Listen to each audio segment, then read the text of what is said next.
আজকে আমি খুব খুশি। আজকে যাবো আমি মন্দিরে। আর যে মন্দিরে মানত করলে সব মনের আশা পূর্ণ হয়। আমার এই সিম্পল লুকটা কেমন লাগছে বলতে ভুলো না। আর আমরা সোজা চলে আসলাম বড় কাচারিতে। তোমরাও কিন্তু মানত করে নাও। এখানে যে যা মানত করে সবই কিন্তু পূর্ণ হয়। আমি বিয়ের ৫ বছর পরে আমি সন্তান পেয়েছি। তাই আমি এই মন্দিরে বারবারই যাই।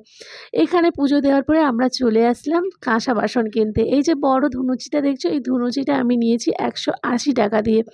এখানে একটু দাম দর করে নিতে হয়, কিন্তু জিনিসপত্র খুবই ভালো। এখানে ঠাকুরের ফটো নিয়েছি আর ধুনুচি নিয়েছি। ধুনুচি কেনার পরে আমরা চলে গেলাম একটু শাঁখা দোকানে। এখানে অনেক রকম ডিজাইনের শাঁখা দেখছিলাম। সামনে দেখো ব্যাগের দোকান, খেলনার দোকান প্রচুর পেয়েছি।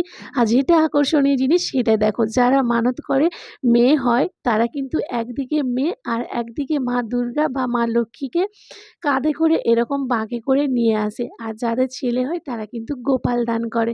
বলো, বলো, ভিডিওটা ভালো লাগলে লাইক, কমেন্ট, শেয়ার করো।